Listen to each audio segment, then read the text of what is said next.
যে বিজয় আমরা অর্জন করেছি সেটি ধরে রাখার দায়িত্বই কিন্তু আমাদের।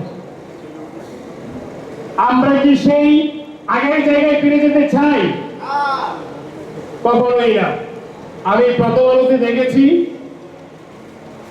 পরিবহন সেক্টরে প্রতি বছর 2000 কোটি টাকার চাঁদাবাজি হয়।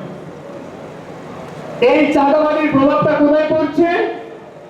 এই চাঁদাবাজির প্রভাব পড়ছে আপনার আমার যে শাকসবজি খাচ্ছি, উত্তরবঙ্গ থেকে দক্ষিণবঙ্গ থেকে যে শাকসবজি ঢাকায় আসছে, এই যে ট্রাকগুলোতে চাঁদাবাজি হচ্ছে, এই ট্রাকগুলো চাঁদাবাজি হওয়ার কারণে পরিবহনের ভাড়া বেড়ে যাচ্ছে এবং শাকসবজির দাম কিন্তু বেড়ে যাচ্ছে।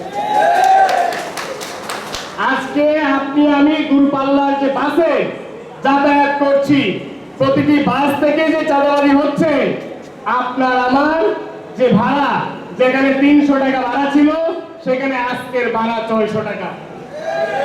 সুতরাং এই জায়গাগুলোতে আমাদের হাত দিতে হবে। এখন আমাদের সময় এসেছে, সুযোগ এসেছে এই দেশটিকে নতুন করে ঢেলে সাজানোর।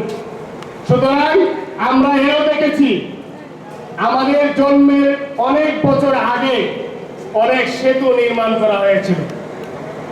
সেই যে প্রজেক্টের সেতুগুলো যে টাকায় নির্মাণ করা হয়েছিল, সেটি আরো 10 থেকে 15 বছর আগে কিন্তু সেটির টোল কিন্তু আদায় হয়ে গেছে। কিন্তু আমরা পরবর্তী সময়ে কি দেখতে পাই? বিভিন্ন রাজনৈতিক দলের যে নেতারা আছেন সেই টোলগুলোতে তারা চাঁদাবাজি করছেন। রিক্সা, সিএনজি, অটোরিক্সা, বাস, ট্রাক, এমনকি অ্যাম্বুলেন্স সহ সকল যানবাহনে যে চাঁদাবাজি হচ্ছে, এটি কিন্তু দলীয় নেতা কর্মীদের পকেটে যাচ্ছে।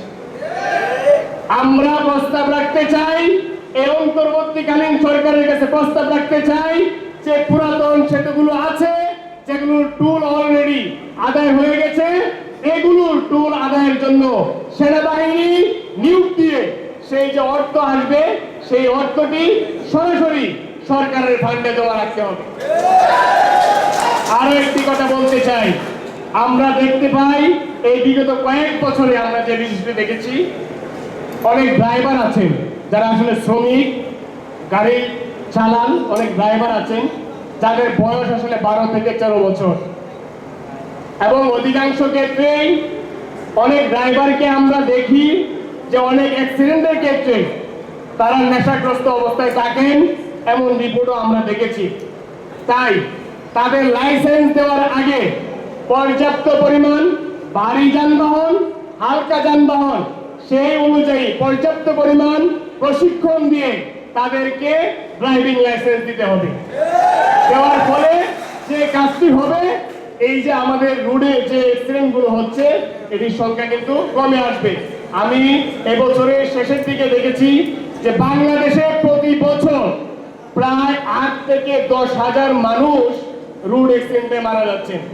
2018 সালে নিরাপদ সড়ক যে আন্দোলন হয়েছিল, সেই আন্দোলনের স্পিডকে কাজে লাগিয়ে এবার কিন্তু 2024 সালে শিক্ষার্থীরা কোটা সংস্কার আন্দোলনের মধ্য দিয়ে এই শেখ হাসিনা স্বৈরাচারকে বিদায় করেছে। সুতরাং সম্মিলিতভাবে আগামীর সুন্দর বাংলাদেশ বিনির্মাণের জন্য এই যে পরিবহনের যে চাঁদাবাজি, এটি পুরোপুরি বন্ধ করে ছাত্র, শিক্ষক, আমরা যারা জনতা আছি, আমরা একটি সুন্দর বাংলাদেশ বিনির্মাণ করতে চাই। এক্ষেত্রে পুরোপুরি এই যে যারা আজকে এখানে অনেকে উপস্থিত হয়েছেন, বাসের মালিকরা, তারাও আমাদের সাথে একমত যে তারা কোনোভাবেই চাঁদা দিতে চান না। চাঁদা না দিলে যে কাজটা হবে, রাস্তায় ভাড়া কমে আসবে, সুযোগ সুবিধা বাড়বে যাত্রীদের। সুতরাং আমরা এখান থেকে আজকের সভা থেকে আহ্বান জানাই যে আগামীর একটি সুন্দর বাংলাদেশ আমরা এমনভাবে নির্মাণ করব যেখানে কোনো চাঁদাবাজি থাকবে না। ধন্যবাদ সবাইকে।